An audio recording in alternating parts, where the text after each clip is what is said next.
그 심규호 교수가 오늘 사정이 있어서 불참하게 됐는데요. 그 자리를 메워주시기 위해서 제주대학교 관광경영학과 교수이자 제주관광학회 연구소장인 오상은 것을 이해가 안 되는 인간에게 총량제라는 이름을 붙이는 게 참 송구한 일이지 않습니까? 이게 우리가 필요에 의해서 이제 우리 환경이나 우리 능력이 수용 능력이 이제 한계에 다다랐다고 하는 위기감 때문에 총량제라는 말을 쓰는 건데 우리가 다른 데에 가면서 그런 취급을 받는다면 좋겠습니까? 제가 보건대는 이게 총론적으로는 의미적으로 개념적으로는 이해를 하고 동감하나 이렇게 써서는 불가능하다는 거죠. 말하자면 소비자의 선택권에서 그렇죠. 선택을 조금 다른 데로 하게끔 우리가 조건을 좀 까다롭게 하고 비용을 좀 높이고 아까 얘기한 대로 뭐 입도시라든가 이렇게 하면서 유도할 수 있는 것은 있겠지만 이렇게 총량제라고 하는 말이 거론되고 하는 것은 좀 다른 나라 사람들이나 다른 사람들이 보면 조금 우려할 수 있는 내용들. 그리고 우리는 누구나 진짜 대한민국 자유가 있고 일반적 행동의 자유가 있는데 총량제론 이유로 더는 못 들어온다. 이건 안 되거든요. 우리가 제주도가 별개의 독립국가라면 가능해요. 근데 우린 독립국가가 아니잖아요. 그래서 저는 이걸 논의되는 것이 도대체 이게 왜 가능한지. 그리고 저는 아까 말씀 중에 죄송한데요. 이렇게 지금 도민들이 지금 관광객에 이제 총량제가 돼야 된다고 하는 의식이 굉장히 높습니다. 저도 여론조사 해봤기 때문에 아는데 문제는 이게 지금 도민들이 이 관광업을 실제로 종사하지 않은 사람들도 그런 생각을 많이 하는 거예요. 말하자면 생활난, 교통이니 부동산 문제니 이런 쓰레기, 화수, 종말 처리 시설 문제니 이런 것에 의해서 이루어지는 거거든요. 근데 이게 이런 생활 문제는 관광객이 지금 단계로 봐서 한 11만 정도 하루에 체류를 하거든요. 전체 1,500만을 기준으로 체류일수 곱하고 365를 나눴을 때 산술적인 계산해서 그 정도 되는데 그것도 최대로 잡았을 때 그런데 그 인원을 놓고 봤을 때 말하자면 행정당국의 무사한 말하자면 지난번에 교통 문제도 15년 전에 이미 걸어뒀던 얘기고요. 또 우리 관광객이 증가될 거라고 하는 것도 이미 2008년 9년부터 관광객 증가 추세를 보이고 있었거든요. 그래서 충분히 예측하고 대비할 수 있었음에도 불구하고 나타난 행정의 이 무능에서 나타난 문제지 관광객들이 크게 갑자기 증가돼서 발생한 문제는 아니라고 보는 겁니다. 그 무능도 무능이지만 사실은 저는 총량되는 것은 이제 관리 측면에서 얼마나 증가될 것인가 수요 예측을 계속 끊임없이 해야죠. 새로운 방법을 도입을 하든지 그래서 끊임없이 실제치에 맞게 예측하는 수고 어려움과 그 수고로 맞게 이제 지역 경제 파급 효과가 어떻게 되는지를 꾸준히 관찰하면서 이게 어떻게 지역 산업의 낙수 효과가 될 것인지를 봐야 되는 겁니다. 지금 산업구조 측면에서 보면 이제 그 신라면세점이니 뭐 롯데면세점이 말하자면 특허 배너를 가진 사람들이 이제 수익의 뭐 30%가 됐든 어떻게 하고 그걸 유출시키는 거지 않았습니까? 맞아요. 송금해버리고 해서 지역에 그 사업이 돌진 않은 거예요. 아까 농업은 제주도 사람들이 생산해서 판매해서 수익금이 그대로 남으니까 이 지역 경제 파급 효과가 더 커질 건데 이거는 매출만 증가됐다고 수치상으로만 나오고 지역에는 돌아가지 않는 현상들이 벌어지는 거죠. 그 오상훈 교수님 말씀에 사실은 약간의 대안들이 나온 것 같아요. 하나는 크루즈 지금 관광객을 체류형으로 바꾸지 않는 한 의미가 없다. 그러니까 체류형으로 바꾸는 정책을 강력하게 추진을 하던지. 정도로는 될 일이 아니고요. 네. 그리고 또 하나는 크루즈 관광객은 지금 1,500만 원래 중에 지금 원래 10월 달에 100만 명이거든요. 그것도 카운트가 되지 말아야 될 것이 이제 카운트가 된 거거든요. 아까 보니까 카운트하지 말라 그러네요. 가끔 비지터기 때문에 원래는 관광객 수로 하지 않는 건데. 그러면 크루즈 관광 쪽은 아예 우리가 관심을 꺼야 된다는 거예요? 그렇진 않죠. 그거는 이제 아까 말한 대로 외적인 효과도 있기 때문에. 그러니까 체류형으로 바꿀 수 있는 방법을 진지하게 고민해야 되는 거 아니에요? 저는 지금 이 주제에서 크루즈 관광객이 차지하는 비중이 적다라는 거예요. 뭐 중요하지 않다는 게 아니라 적다는 겁니다. 요는 우리가 지금 고문 제주가 부리고. 아니 적더라도 그러면 크루즈 관광은 어떻게 해야 됩니까? 크루즈는 왔다가 이렇게 말하자면 우리가 크루즈를 탄 사람이라고 입장으로 치면 갔다가 이제 그 지역의 일부 안 들려도 되는 곳인데도 들릴 수 있는 겁니다. 그건 말하자면 제주도가 지정학적으로 굉장히 좋은 위치에 있기 때문에 받는 혜택이라고 생각해요. 그러면 크루즈 진흥 정책을 좀 폐기하고 다른 방법으로 그러면 전환해야겠네. 그 파트에 관해서 비중도 높지 않은 데다가 사실 우리한테 떨어진 낙수 효과도 없는데 그것에 행정력을 동원하고 우리 예산을 쓰고 그럴 이유는 없잖아요. 그러니까 문제는 제가 이렇게 드리겠습니다만은 그 얘기를 먼저 서두에 해야 될 것 같아서 이렇게 말씀을 드리면 이 패러다임이라고 하는 문제는 이제 과학적인 문제에서 발생을 얘기가 나왔는데 사회에 적용할 때는 굉장히 신중해야 됩니다. 과학은 말하자면 새로운 핸드폰이 나오면 사람들이 얼리 어댑터라고 해서 좋은 걸 살려고 하지 않습니까? 근데 사람의 그 변화는 영착륙해야 되거든요. 서서히 변화가 일어나야 되는 측면이라서 이게 갑자기 패러다임이 갑자기 변한다는 것은 그거는 좀 맞지 않고요.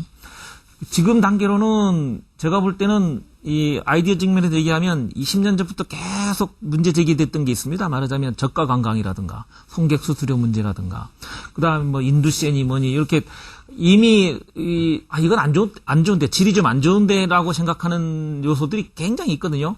뭐 어느 도지사분은 뭐 그 문제를 굉장히 지적하다가 도지사에서 선거에서 떨어지고 한 분도 계시지 않습니까? 우리 제주 정치사에서 보면 그것처럼 이제는 이미 무르익었다. 저가 관광이라든가 뭐 송객 수수료 특히나 여행하시는 분들 관광하시는 분들 얘기 들어보면 마이너스 P라고 그래가지고 비용 자체가 아예 안 받고 그 비용을 마련하려고 이제 그 관광지에 이제 말하자면 그 물건을 강매시킨다든가 이렇게 하는 사례들도 있단 말이에요.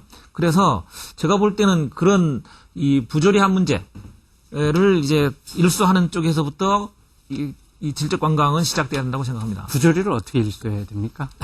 그거 누구 젖어 있는 거예요. 지금 도정, 과거 도정도 그렇고 지금 도정도 말은 금년도부터 뭐 질적 성장 얘기를 꺼내기 시작했는데 그거는 제주도에서 처음 꺼낸 게 아니고 서울시라든가 한국관광공사라든가 이미 2, 3년 전에 계속 나오는 얘기예요.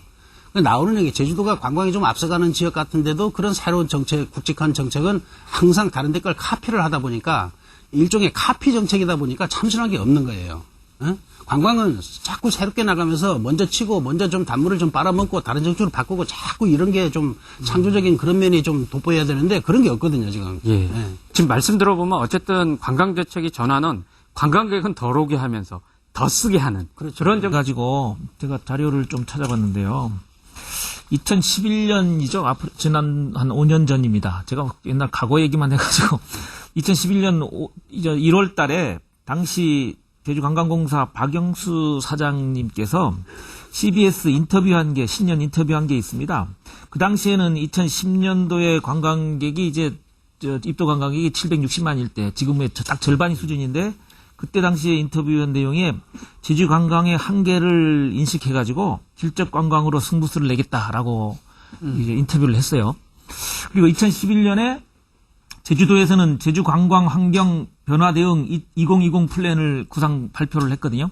거기에 이제 연간 관광객 1,700만 명 그리고 조수입 10조 달성을 목표로 해서 지금 발표를 했어요. 어쨌든 이렇게 됐든 저렇게 됐든 적어도 2011년에는 제주도의 비중 있는 관광청에서 질적 관광을 언급을 했단 말이에요.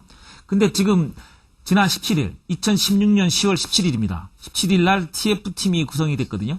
거기 이제 이 보도된 자료만 보면 참 거기에서 추진하려는 것이 뭐냐 했더니 뭐냐면 이 불공정한 저가 강체 관광 개선, 그다음에 면세점 송객 수수료, 그다음에 이 쓰레기 문제, 말하자면 부작용이 나타난 문제 이런 것들을 하겠다고 하는 거예요.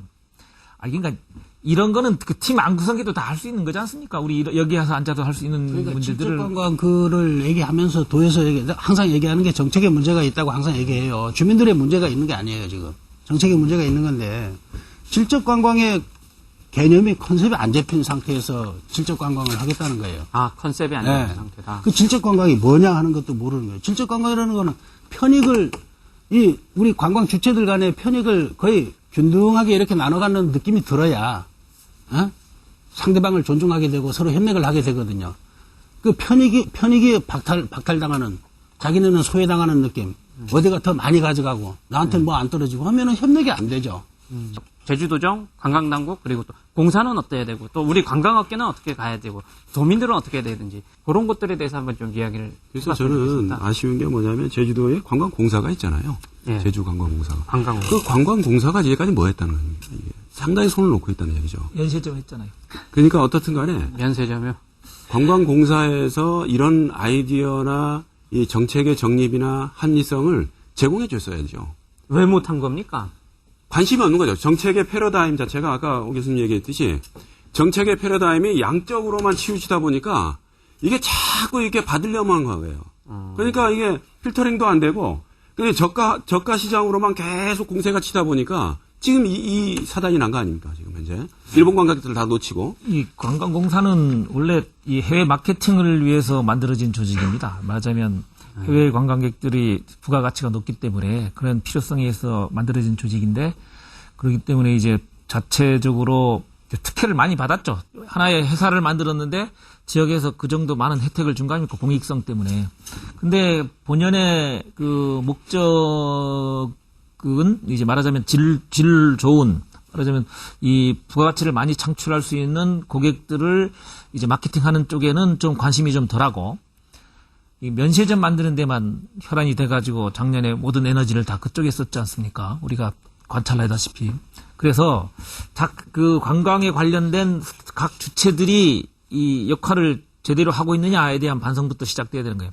학계도 마찬가지로 제가 이번에 토론을 준비하면서 질적 관광에 대한 키워드로 이제 국회 도서관 들어가가지고 이 검색을 했더니 거의 없습니다.